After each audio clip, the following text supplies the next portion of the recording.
भारत माता की। भारत माता की। मध्य प्रदेश के गवर्नर श्री मंगूभाई पटेल, मुख्यमंत्री भाई शिवराज जी, केंद्रीय मंत्रिमंडल के मेरे सहयोगीगण, पंचायती राज मंत्रालय का नेतृत्व कर रहे भाई गिरिराज जी, विधायकगण, सांसदगण, अन्य सभी महानुभाव और बड़ी संख्या में यहां पधारे मेरे प्यारे भाइयों और बहनों, रीवा की इस ऐतिहासिक धरती से मैं मां विंध्यवासिनी को प्रणाम करता हूं।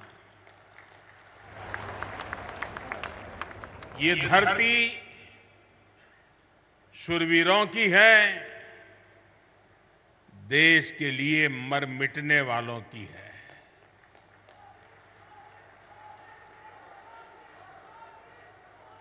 मैं अनगिनत बार रीवा आया हूं, आपके बीच आया हूं और हमेशा मुझे आपका भरपूर प्यार और स्नेह मिलता रहा है। आज भी इतनी बड़ी संख्या में आप सभी लोग हमें आशीर्वाद देने आए हैं। मैं आप सभी का हृदय से आभार व्यक्त करता हूं। आप सभी को देश की 2.5 लाख से अधिक पंचायतों को राष्ट्रीय पंचायती राज दिवस की बहुत बहुत शुभकामनाएं। आज आपके साथ ही 30 लाख से ज्यादा पंचायत प्रतिनिधि भी हमारे साथ वर्चुअली जुड़े हुए हैं।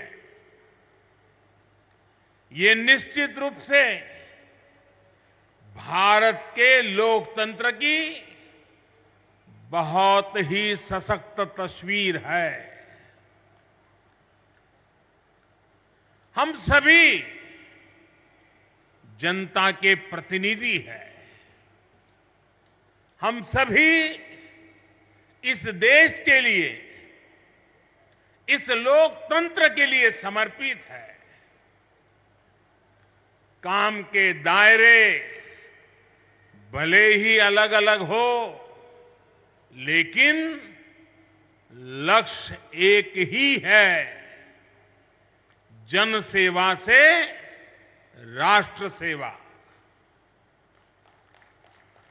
मुझे खुशी है कि गांव गरीब का जीवन आसान बनाने के लिए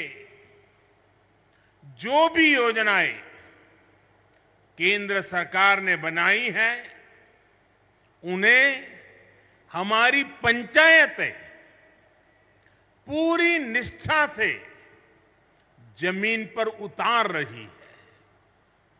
भाई और बहनों, आज यहां ई ग्राम स्वराज और ई ग्राम पोर्टल को मिलाकर जो नई व्यवस्था लॉन्च की गई है, उससे आपका काम और आसान होने वाला है।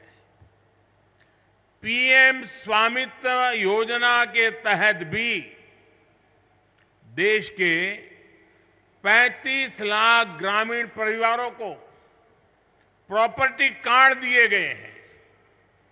आज मध्य प्रदेश के विकास से जुड़ी 17,000 करोड़ रुपए से अधिक की परियोजनाओं का शिलान्यास और लोकार्पण भी हुआ है। इसमें रेलवे के प्रोजेक्ट्स हैं, गरीबों को पक्के घर के प्रोजेक्ट्स हैं, पानी से जुड़ी परियोजनाएं हैं, गांव गरीब का जीवन आसान बनाने वाले, रोजगार का निर्माण करने वाले इन प्रोजेक्ट्स के लिए भी मैं आप सभी को बहुत बहुत बधाई देता हूं। साथियों, आजादी के इस अमृत काल में हम सभी देशवासियों ने विकसित भारत का सपना देखा है और उसे पूरा करने के लिए दिन रात मेहनत कर रहे हैं। भारत को विकसित बनाने के लिए भारत के गांवों की सामाजिक व्यवस्था को विकसित करना जरूरी है। भारत को विकसित बनाने के लिए भारत के गांवों की आर्थिक व्यवस्था को विकसित करना जरूरी है। भारत को विकसित बनाने के लिए भारत के गांवों की पंचायती व्यवस्था को भी विकसित करना जरूरी है। इसी सोच के साथ हमारी सरकार देश की पंचायती राज व्यवस्था को मजबूत करने के लिए लगातार काम कर रही है। पहले की सरकारों ने कैसे पंचायतों से भेदभाव किया और उनसे उल्टा कैसे हम उन्हें सशक्त कर रहे हैं, पंचायतों में सुविधा बढ़ा रहे हैं, ये आज गांव वाले भी देख रहे हैं, देश के लोग भी देख रहे हैं। 2014 के पहले पंचायतों के लिए वित्त आयोग का अनुदान 17,000 करोड़ रुपए से भी कम था। आंकड़ा याद रखोगे आप? आंकड़ा याद रखोगे? कुछ आप बताओगे तो मुझे पता चलेगा। याद रखोगे? 14 के पहले 17,000 करोड़ से कम। क्या इतनी कम राशि से इतना बड़ा देश, इतनी सारी पंचायतें कैसे अपना काम कर पाती? 2014 में हमारी सरकार आने के बाद पंचायतों को मिलने वाला ये अनुदान 70,000 से बढ़ाकर 2 लाख करोड़ रुपए से ज्यादा हो गया है। आप बताएंगे मैंने कितना बताया? पहले कितना था, अब कितना हुआ? चला जाए साहब। अब आप अंदाज लगा सकते हैं काम कैसे करते हैं। मैं आपको 2 और उदाहरण देता हूं। 2014 से पहले के 10 वर्षों में, मैं उन 10 साल की बात करता हूं, केंद्र सरकार की मदद से 6,000 के आसपास ही पंचायत भवन बनवाए गए थे। पूरे देश में करीब करीब 6,000 पंचायत घर बने थे। हमारी सरकार ने 8 साल के अंदर अंदर 30,000 से ज्यादा नए पंचायतों भवन का निर्माण करवा चुकी है। अब ये आंकड़ा भी बताएगा कि हम गांवों के लिए कितने समर्पित हैं। पहले की सरकार ने ग्राम पंचायतों तक ऑप्टिकल फाइबर पहुंचाने की योजना भी शुरू की थी, लेकिन उस योजना के तहत देश की 70 से भी कम, 100 भी नहीं, 70 से भी कम ग्राम पंचायतों को ऑप्टिकल फाइबर से जोड़ा गया था। वो भी शहर के बाहर जो नजदीक में पंचायत पड़ती थी वहां पर गए थे। ये हमारी सरकार है जो देश की 2 लाख से ज्यादा पंचायतों तक ऑप्टिकल फाइबर को ले गई है। फर्क साफ है दोस्तों। आजादी के बाद की सरकारों ने कैसे भारत की पंचायती राज व्यवस्था को ध्वस्त किया, मैं इसके विस्तार में नहीं जाना चाहता। जो व्यवस्था आजादी के भी सैकड़ों वर्ष, हजारों वर्षों पहले से थी, उसी पंचायती राज व्यवस्था पर आजादी के बाद भरोसा ही नहीं किया गया। पूज्य बापू कहते थे, भारत की आत्मा गांवों में बसती है, लेकिन कांग्रेस ने गांधी के विचारों को भी अनसुना कर दिया। 90 के दशक में पंचायती राज के नाम पर खानापूर्ति जरूर की गई, लेकिन फिर भी पंचायतों की तरफ वो ध्यान नहीं दिया गया जिसकी जरूरत थी। साथियों, 2014 के बाद से देश ने अपनी पंचायतों के सशक्तिकरण का बीड़ा उठाया है और आज इसके परिणाम नजर आ रहे हैं। आज भारत की पंचायतें गांवों के विकास की प्राणवायु बनकर उभर रही है।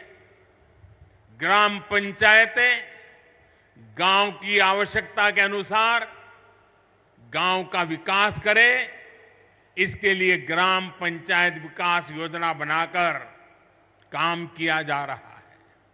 साथियों, हम पंचायतों की मदद से गांवों और शहरों के बीच की खाई को भी लगातार कम कर रहे हैं। डिजिटल क्रांति के इस दौर में अब पंचायतों को भी स्मार्ट बनाया जा रहा है। आज पंचायत स्तर पर योजनाएं बनाने से लेकर उन्हें लागू करने तक में टेक्नोलॉजी का भरपूर इस्तेमाल हो रहा है। जैसे आप लोग अमृत सरोवर पर इतना काम कर रहे हैं, इन अमृत सरोवरों के लिए जगह चुनने में, काम पूरा करने में हर स्तर पर टेक्नोलॉजी का खूब इस्तेमाल हुआ है।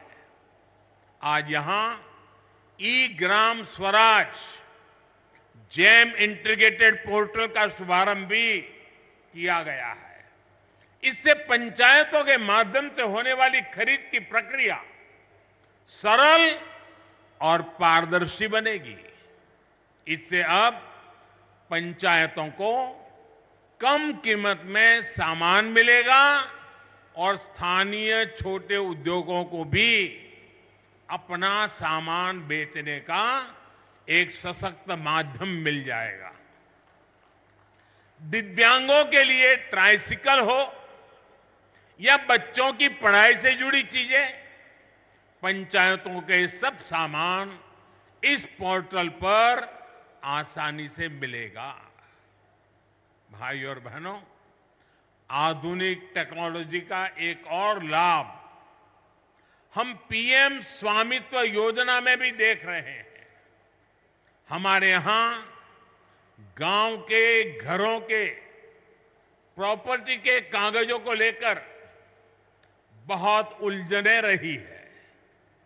इसके चलते भली भांति के वाद विवाद होते हैं, अवैध कब्जों की आशंका होती है। पीएम स्वामित्व योजना से अब ये सारी स्थितियां बदल रही है। आज गांव-गांव में ड्रोन टेक्नोलॉजी से सर्वे हो रहा है, मैप बन रहे हैं। इसके आधार पर बिना किसी भेदभाव के कानूनी दस्तावेज लोगों के हाथ में सौंपे जा रहे हैं। अभी तक देश भर में 75,000 गांवों में प्रॉपर्टी कार्ड देने का कार्य पूरा हो चुका है और मुझे खुशी है कि मध्य प्रदेश की सरकार इसमें बहुत बेहतरीन काम कर रही है। साथियों, मैं कई बार सोचता हूं कि छिंदवाड़ा के जिन लोगों पर आपने लंबे समय तक भरोसा किया, वो आपके विकास को लेकर, इस क्षेत्र के विकास को लेकर इतना उदासीन क्यों रहे? इसका जवाब कुछ राजनीतिक दलों की सोच में है।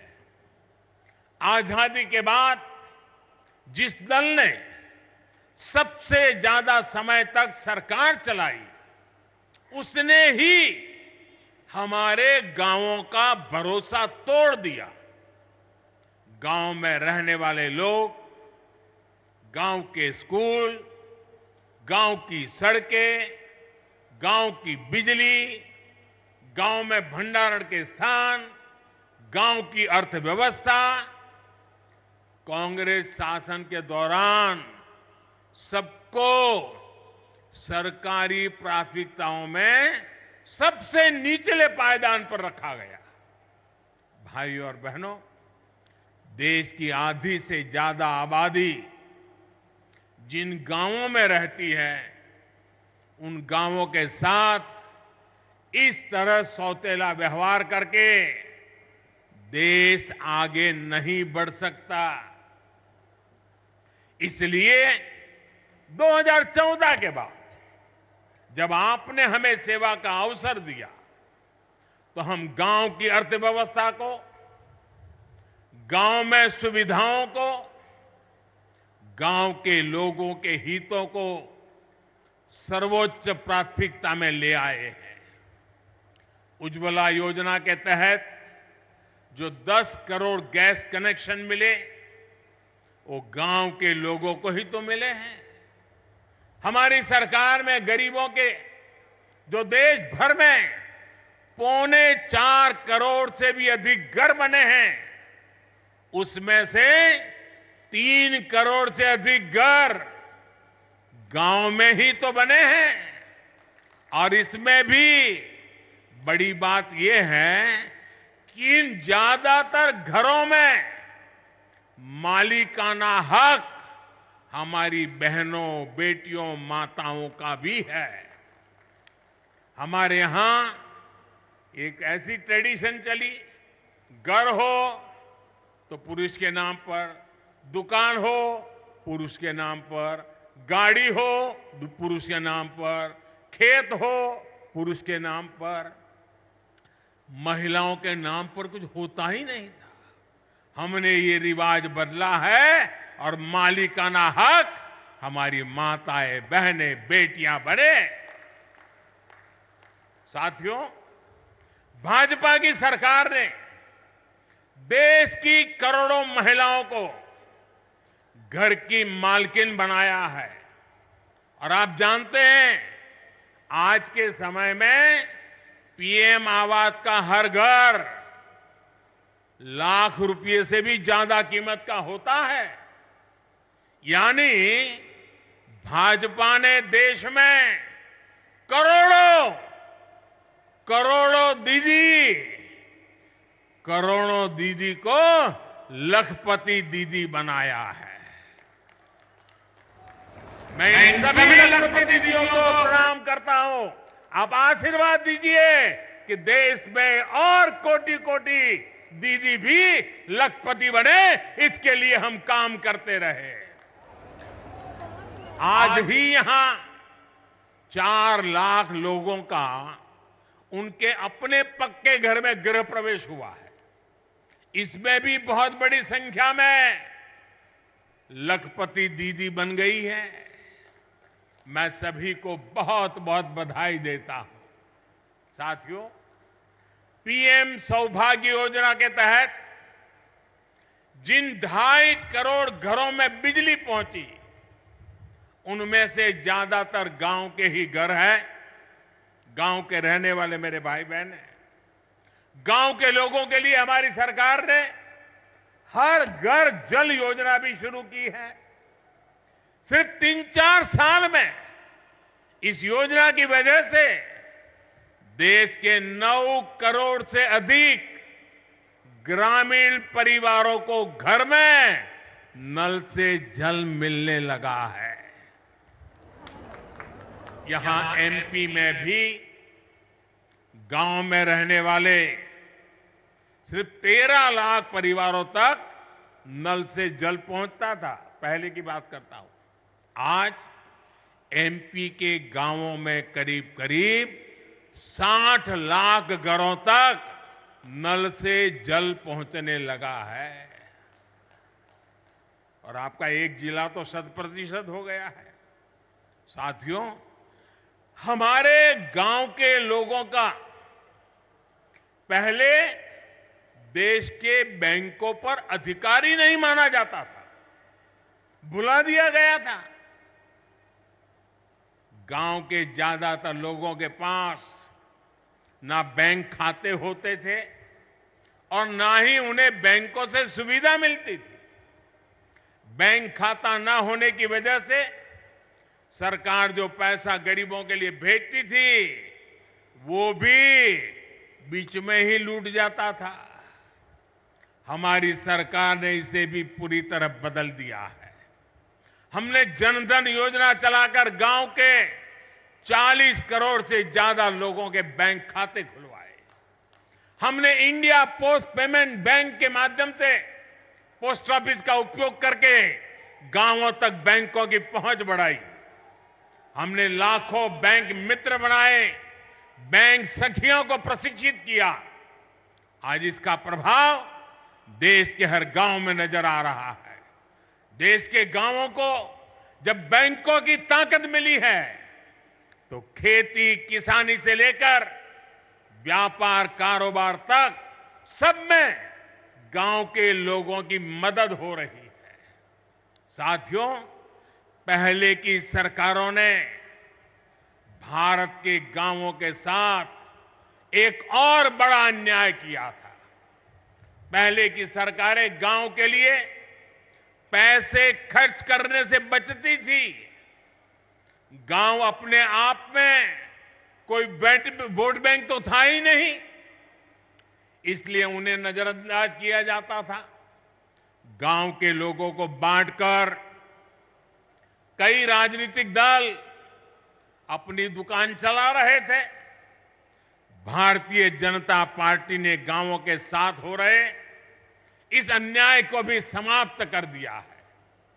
हमारी सरकार ने गांवों के विकास के लिए भी तिजोरी खोल दी। आप देखिए, हर घर जल योजना पर 3.5 लाख करोड़ रुपए से ज्यादा खर्च किया जा रहा है। पीएम आवास योजना पर भी लाखों करोड़ रुपए खर्च किए जा रहे हैं। दशकों से अधिक अधूरी पड़ी सिंचाई परियोजनाओं को पूरा करने के लिए 1 लाख करोड़ रुपए खर्च किए जा रहे हैं। पीएम ग्रामीण सड़क योजना पर भी हजारों करोड़ रुपए खर्च किए जा रहे हैं। पीएम किसान सम्मान निधि के तहत भी सरकार ने करीब करीब 2.5 लाख करोड़ रुपए सीधे किसानों के बैंक खातों में भेजे हैं। यहां एमपी के लगभग 90 लाख किसानों को भी 18,500 करोड़ रुपए इस योजना के तहत मिले हैं। इस निधि से रीवा के किसानों को भी करीब करीब 500 करोड़ रुपया मिले हैं। हमारी सरकार ने जो एमएसपी बढ़ाई है उससे भी गांवों में हजारों करोड़ रुपए अतिरिक्त पहुंचे हैं। कोरोना के इस काल में पिछले 3 साल से हमारी सरकार गांव में रहने वाले गरीबों को मुफ्त राशन दे रही है। गरीब कल्याण की इस योजना पर भी 3 लाख करोड़ रुपए से अधिक खर्च किए जा रहे हैं। साथियों, जब गांव में विकास के इतने काम होते हैं, जब इतना सारा पैसा खर्च होता है, तो गांव में रोजगार के अवसर भी बनते हैं। गांव में रोजगार, स्वरोजगार को गति देने के लिए, गांव के लोगों को गांव में ही काम देने के लिए केंद्र सरकार मुद्रा योजना भी चला रही है। मुद्रा योजना के तहत लोगों को बीते वर्षों में 24 लाख करोड़ रुपए की मदद दी गई है। इससे गांवों में भी करोड़ों लोगों ने अपना रोजगार शुरू किया है। मुद्रा योजना की बहुत बड़ी लाभार्थी भी हमारी बहनें हैं, बेटियां हैं, माताएं हैं। हमारी सरकार की योजनाएं किस तरह गांव में महिला सशक्तिकरण कर रही है, गांव में महिलाओं को आर्थिक रूप से सशक्त कर रही है, उसकी चर्चा आज हर तरफ है। बीते 9 साल में 9 करोड़ महिलाएं सेल्फ हेल्प ग्रुप में शामिल हुई है। यहां मध्य प्रदेश में भी 50 लाख से ज्यादा महिलाएं स्वयं सहायता समूह से जुड़ी है।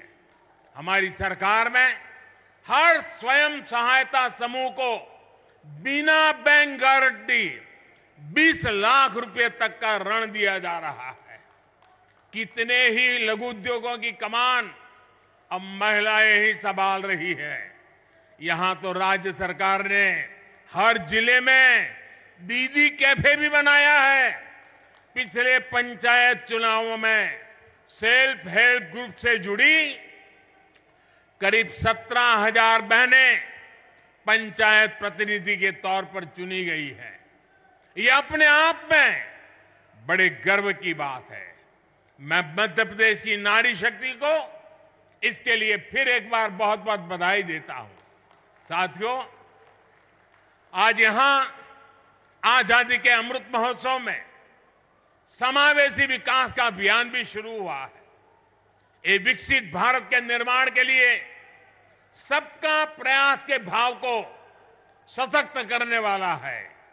विकसित भारत के लिए देश की हर पंचायत, हर संस्था का प्रतिनिधि, हर नागरिक, हम सबको जुटना होगा। ये तभी संभव है जब हर मूल सुविधा तेजी से 100% लाभार्थी तक पहुंचे, बिना किसी भेदभाव के पहुंचे। इसमें आप सभी पंचायत प्रतिनिधियों की भूमिका बहुत बड़ी है। भाइयों और बहनों, पंचायतों द्वारा खेती से जुड़ी नई व्यवस्थाओं को लेकर भी जागरूकता अभियान चलाने की जरूरत है। प्राकृतिक खेती को लेकर आज देश में बहुत व्यापक स्तर पर काम चल रहा है। यहां भी केमिकल खेती के नुकसान के बारे में चर्चा हुई है। हमने देखा कि कैसे हमारी बेटियों ने धरती मां की तकलीफ के बारे में हम सभी को बताया।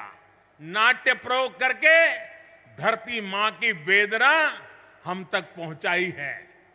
केमिकल वाली खेती से धरती मां का जो नुकसान हो रहा है, बहुत ही आसान तरीके से हमारी इन बेटियों ने सबको समझाया है।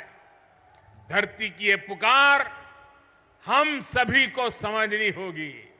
हमें हमारी मां को मारने का हक नहीं है। ये धरती हमारी मां है, उस मां को मारने का हमें अधिकार नहीं है। मेरा आग्रह है कि हमारी पंचायतें प्राकृतिक खेती को लेकर जन जागरण अभियान चलाए।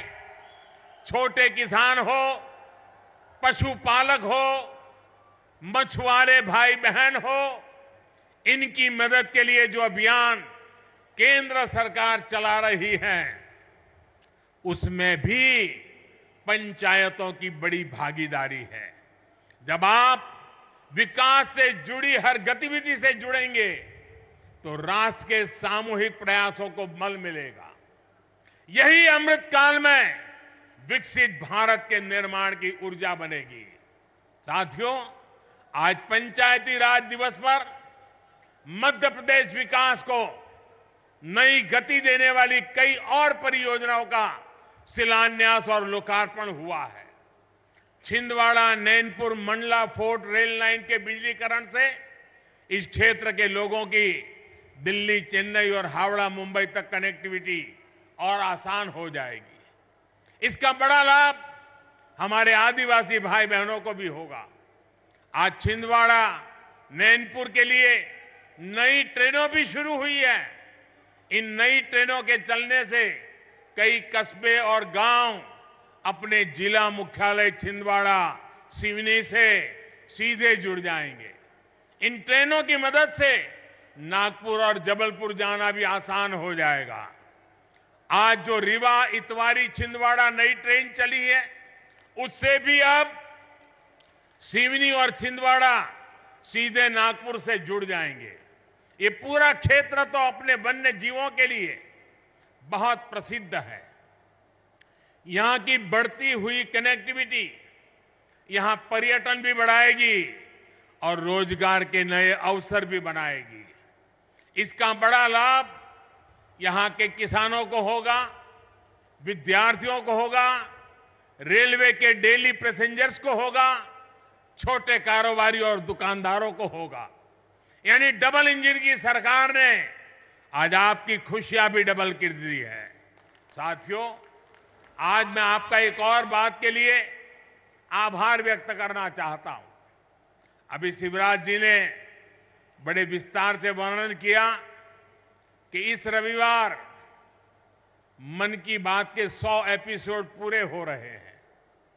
आप सभी के आशीर्वाद, आप सभी के स्नेह और आपके योगदान की वजह से ही मन की बात आज इस मुकाम तक पहुंचा है। मध्य प्रदेश के अनेकों लोगों की उपलब्धियों का जिक्र मैंने मन की बात में किया है। यहां के लोगों की लाखों चिट्ठियां और संदेश भी मुझे मिलते रहे हैं। इस बार रविवार को मन की बात में फिर आपसे मिलने के लिए मैं भी बहुत इंतजार कर रहा हूं, क्योंकि सेंचुरी है ना, और हमारे यहां तो सेंचुरी का जरा महत्व ज्यादा ही होता है। आप हर बार की तरह रविवार को अवश्य मेरे साथ जुड़िएगा। इसी आग्रह के साथ मैं अपनी बात समाप्त करता हूं। एक बार फिर आप सभी को पंचायती राज दिवस की अनेक अनेक शुभकामनाएं देता हूं। बहुत बहुत धन्यवाद। भारत माता की, भारत माता की, भारत माता की। बहुत बहुत धन्यवाद माननीय प्रधानमंत्री श्री नरेंद्र मोदी जी। आपके साथ साथ मंच पर आसीन माननीय राज्यपाल महोदय, माननीय मुख्यमंत्री महोदय, माननीय केंद्रीय मंत्रीगण, राज्य सरकार के माननीय मंत्रीगण, माननीय सांसदगण, माननीय विधायकगण, सभी का उपस्थिति के लिए विनम्र आभार। विशेष आभार विंध्य क्षेत्र और मध्य प्रदेश के कोने कोने से पधारे लाखों